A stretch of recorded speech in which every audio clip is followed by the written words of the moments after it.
Bueno, tengan todos ustedes un saludo cordial. Me presento, soy el licenciado Esteban Huelpara Ticona. Actualmente trabajo en el proyecto Chalfan SEMSE como responsable de abogacía, protección y coordinación local aquí en las regionales de La Paz y el Alto. Entonces tengan un cordial saludo y el tema que se me ha pedido pues exponer es referente a la normativa boliviana respecto a la protección de niños, niñas y adolescentes. Entonces, un breve preámbulo para hablar de grados de responsabilidad. Nosotros como personal de SEMSE, del SEMSE, tenemos que tener en cuenta que existen ciertas responsabilidades las cuales nosotros podemos incurrir, desde la responsabilidad penal, responsabilidad en materia de niñez, responsabilidad civil y responsabilidad administrativa, que está ligado a lo laboral. A grandes rasgos respecto a la responsabilidad administrativa, y aquí habla referente a lo que vayamos a hacer, que implica respecto al tema de reglamentos y normativas dentro de nuestra institución. Como ustedes saben, el SEMSE tiene reglamentos y normas las cuales ya se están aplicando en nuestra institución, como las políticas de ambientes sanos y seguros, el código de conducta, entre otros. Y también el tema de que no constituyan en un proceso civil, penal o en materia de niñez. Y aquí podemos hablar de temas exclusivamente administrativos como eh, incurrir en ciertas prohibiciones que implicaría el trabajar en el SEMSE, ¿no? Lo cual llegaría a incurrir en llamadas de atención verbal, escrita, o según la reiteración de la misma conducta, del mismo error, pues la destitución del cargo. Cuando hablamos de responsabilidad civil, me voy a la ley 12760 del Código Civil y el artículo exclusivamente 63 referente a la responsabilidad de los representantes. Y aquí hace referencia a la institución como tal, hablando de que la responsabilidad de los representantes de la asociación ante la entidad se rige por los estatutos y en su defecto se aplican a las normas del mandato. Y asimismo, no es responsable el representante que no participó en un acto que ha causado daño. Lo que hay que entender es que nosotros como personal del SEMSE también tenemos que tener en cuenta de que ante cualquier falta del personal habría que evaluar y analizar si también puede incurrir en responsabilidades el representante, que en este caso sería la institución, por lo cual es bien importante tener en cuenta esto, es decir, que asimismo que nosotros podemos tener problemas, podemos hacer que la institución también tenga problemas de manera indirecta. También habla del artículo 469 referente a la responsabilidad del representante, en donde dice si el representante no ha justificado la calidad y extensión de sus facultades o poderes ante un tercero, responde por los actos que a estos excedan. Quiere decir de que si la institución no tiene reglas, normas, normativas, reglamentos claros respecto a lo que tienen que hacer su personal, sus atribuciones, sus limitaciones, pues implica también que la institución no está siendo clara con las actividades, actitudes, comportamientos que pueda tener el personal ante incurrir alguna falta o incluso delitos penales o infracciones en materia de niñez. Entonces es bien importante tener todo claro respecto a reglamentos y normativa dentro de nuestra institución. Ahora vamos a pasar a lo que vendría a ser la responsabilidad en materia de niñez. Y aquí exclusivamente nos vamos a abordar lo que sería la ley 548, que es el Código Niño Niña Adolescente. En el artículo 153, que nos habla sobre las infracciones por violencia contra niñas, niños y adolescentes. Algo aquí que quiero que entiendan es referente a que las infracciones son faltas que no necesariamente se constituyen en delitos tipificados en el Código Penal boliviano. Pero esto no quiere decir de que no incluyan en alguna falta, por lo cual el código los denomina infracciones. Entonces eso quiero que tengan bien claro entre lo que es infracciones y lo que son delitos. Cuando hablamos de infracciones, nuevamente reitero el artículo 153, el código nos habla acerca de ciertos puntos generales de lo que vendría a ser una infracción. Entre estos se encuentran el inciso A, el sometimiento a castigos físicos u otras formas que degraden o afecten la dignidad de la niña, niño o adolescente, así sean a título de medidas disciplinarias o educativas, excepto las lesiones tipificadas en la normativa penal. ¿Qué nos viene a decir este primer apartado?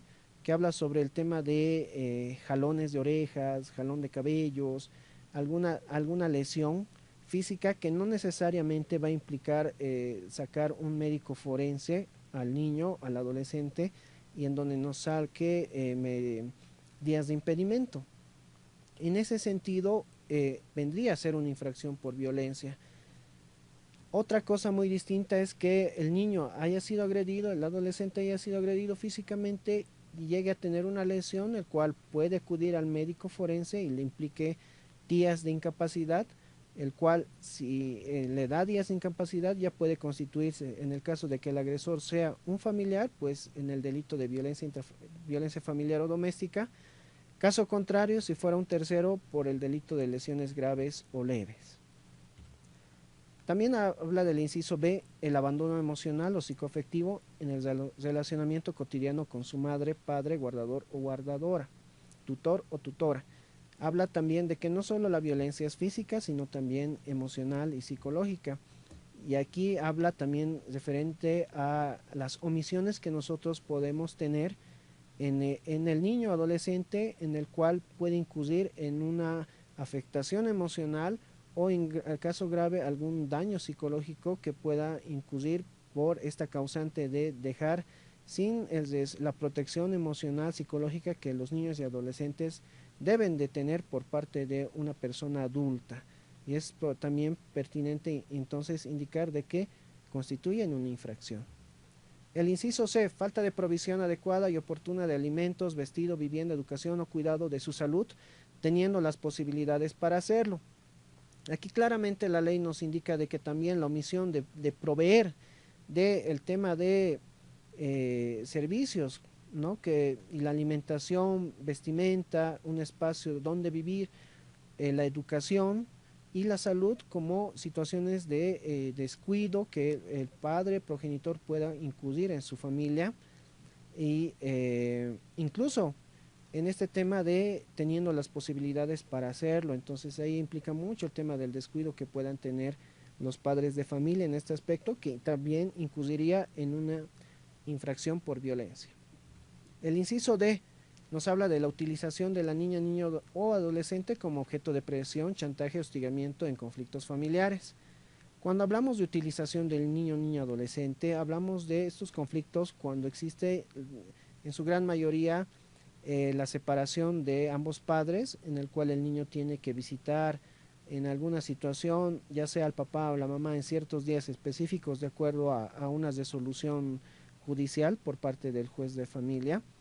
Entonces, puede existir tal vez alguna situación de lo que nosotros conocemos como la alienación parental, donde algún miembro de la familia, específicamente el padre o madre en el cual vive con el niño de manera frecuente, insta o instruye a su hijo a odiar a la otra parte, pero de una manera tan subjetiva, indirecta, que no necesariamente es una orden directa, sino de manera subjetiva, eh, y que implica de que el niño, sin darse cuenta, tiene un discurso de odio al familiar al cual visita de manera no tan frecuente, sino tal vez fines de semana, y esto implica de que el niño genere un odio injustificado a esta parte, ya sea el papá o mamá que visita de manera tal vez fines de semana.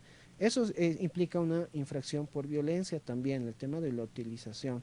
Entonces eso se encargan ya el personal de defensoría de poder evaluarlo o también en los juzgados de niñas. El inciso E, que habla de la utilización de niño, niña, adolescente como objeto de presión o chantaje en conflictos sociales, así como la instigación a participar en cualquier tipo de medida de hecho. ¿A qué se hace referencia este inciso? Respecto al tema de que nosotros tal vez como una institución eh, tal vez utilicemos a los niños para una medida de presión, pidiendo una demanda política, y utilizando a los niños para, por ejemplo, bloquear las calles o manifestarse. Entonces, en esta medida sí se incurriría en una infracción por utilización de niño ni adolescente como opresión o chantaje en conflictos sociales. A eso se hace referencia respecto a este inciso. Entonces, también se estaría incurriendo cuando utilizamos a los niños, tal vez en una huelga, en una marcha, que de índole netamente político, donde se busque alguna medida, ¿no? Entonces, es también una infracción. El inciso F, traslado y retención arbitraria de la niña, niño o adolescente por cualquier integrante de la familia de origen que le aleje de la autoridad que ejercía su madre, padre, guardador o guardadora, tutor o tutora. Extraordinario. ¿Qué se hace referencia a este inciso respecto al tema del tema de que tanto el papá como la mamá son los únicos que tienen el derecho al tema del contacto con su hijo, con su hija, y caso contrario de que alguna autoridad le haya quitado el poder y la responsabilidad con su hijo. Y aquí hablamos de la suspensión de la paternidad materna-paterna, ya sea total o que no necesariamente sea total, sino que puedan tener ciertas responsabilidades. Pero esto puede ser bajo una orden judicial, una resolución judicial, y a veces los papás sacan a los niños sin tener esta responsabilidad o que el juez les haya quitado la misma, pues estarían incurriendo en una infracción también. O lo mismo, el tema de aquí viene cuando ya no vive, por ejemplo, el papá con la mamá y el niño vive con la mamá y no le permiten ver a su hijo. Entonces, por más que exista una resolución del juez que indica de que tiene que visitarlo, tiene el derecho de cumplir sus días de visita, no se lo permiten, por lo cual la otra parte sí estaría incurriendo en una infracción por violencia al privarle de este contacto que el papá en este caso pueda tener por derecho con su hijo o su hija. G. Inducción a la niña, niño o adolescente al consumo de sustancias dañinas para su salud. Entonces aquí obviamente puede incurrir tal vez un tema indirecto, alguna situación donde eh, se induzca indirectamente al tema de que el niño adolescente por algún accidente, por algún error en el domicilio, haya agarrado algún elemento y haya que pueda ser, no sé, un tema de alcohol o algún otro elemento y se lo tome y esto pues genere un malestar en su salud. Entonces es muy importante el tema de que eh, evitemos estas situaciones accidentales porque también implica una infracción en contraposición a un tema de incitar a un niño adolescente, por ejemplo, a consumir bebidas alcohólicas, que ya eso sí es un delito tipificado como eh, el tema de corrupción a niño, niña, adolescente. H. Exigencia de actividades en la familia que pongan en riesgo la educación, vida, salud, integridad, imagen de la niña, niño o adolescente. Y aquí nos habla de este tema de trabajos familiares, donde implique tal vez hacer un mayor esfuerzo a lo que implica el tamaño del niño, o trabajar más horas en las noches, sin dejarle dormir en las horas que debía, y esto también poniendo en riesgo su integridad, su salud. Entonces esto estaría incurriendo también en una infracción. Y la I, violencia en el ámbito escolar, que tanto de pares como no pares, sin perjuicio de que se siga la acción penal y siempre que se encuentre tipificada en la normativa penal. Nos habla todo del tipo de violencias que puede existir en, en una instancia educativa, en una unidad educativa, que no estén tipificados como delito. Porque una cosa muy distinta sería un acoso escolar que pueda haber entre pares, el cual sí puede ser tipificado como infracción, o una situación ya más grave en donde un estudiante haya agredido físicamente a otro estudiante, y más aún si son mayores de 14 años, pues ya estarían incurriendo ya tendrían responsabilidad penal, ya serían imputables, por lo cual podría ser este adolescente denunciado por el delito de lesiones graves y leves. O otros delitos que de índole sexual, como el tema de algún abuso sexual hacia alguna de sus compañeras, ¿no? Entonces, habría que revisar muy bien cada caso particular para ver si corresponde a una infracción, ya tanto sea entre pares o no pares, como el de un tema de un delito que puede incurrir.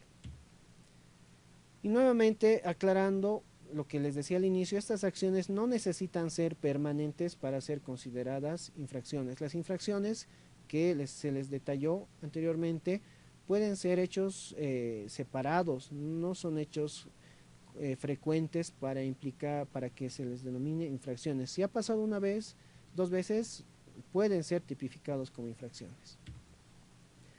Y asimismo, ya entrando a lo que sería responsabilidad en materia penal, es bien importante hablar sobre la ley 1768 del Código Penal boliviano y la 348 que ha generado ciertas modificaciones a los tipos penales en este tema de materia familiar.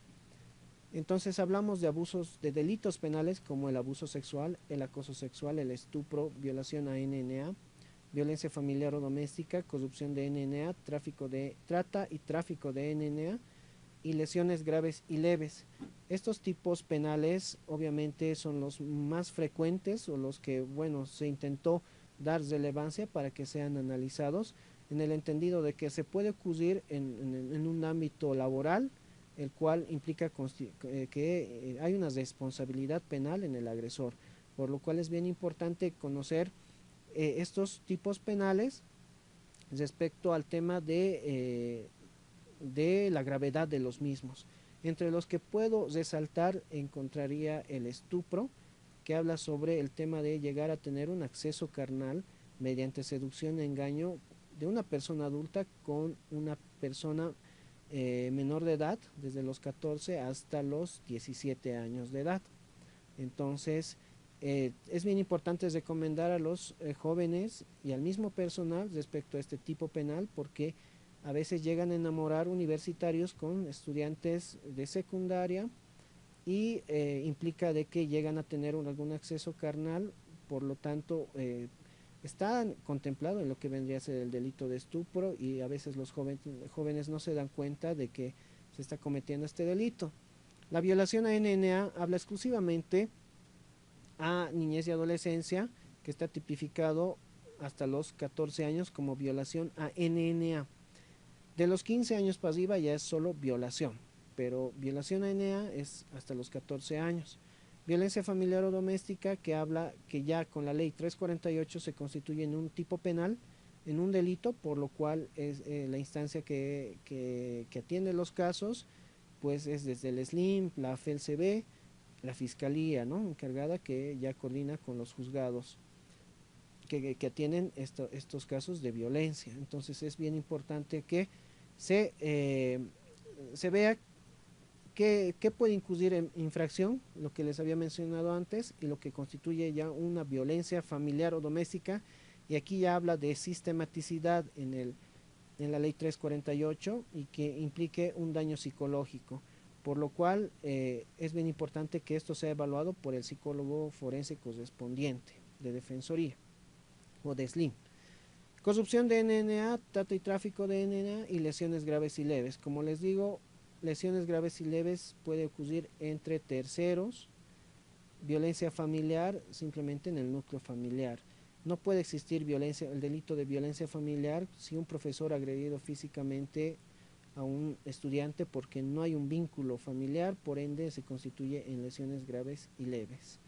Y otros dos tipos penales, los cuales me dejé al final respecto a la gravísima y la gravedad que tienen estos, que sería el infanticidio y el feminicidio. Entonces es bien importante tener muy en cuenta en nuestros espacios laborales que evitemos estas situaciones que, por ejemplo, hablando del infanticidio, puede generar un descuido para que un niño pueda, por ejemplo, caer por una ventana o por travieso hacerse caer un gavetero en nuestras instancias, en nuestros espacios de trabajo. Entonces puede constituir no necesariamente en un accidente, sino inclusive en una falta de nosotros por no tener el control adecuado. Entonces, es bien importante saber que a veces las autoridades eh, judiciales nacionales pueden tipificar hasta incluso por un infanticidio en grado de tentativa, si es que el niño no ha muerto, pero sí ha tenido un severo daño a su integridad. Entonces, es muy importante tener en cuenta todo esto y siempre tener el criterio de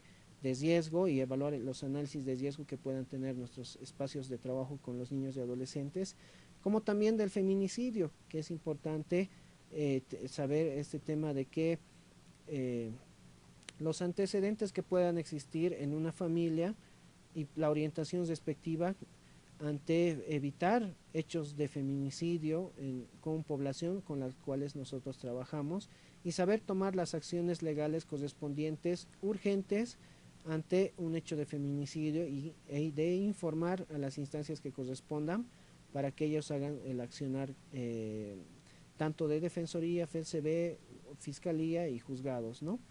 Y de esta manera velar por la protección de los niños adolescentes que tal vez hayan perdido a su mamá. Y eso es todo lo que podemos comentar respecto al tema de normativa. Espero que haya sido de su agrado y muchas gracias por su atención.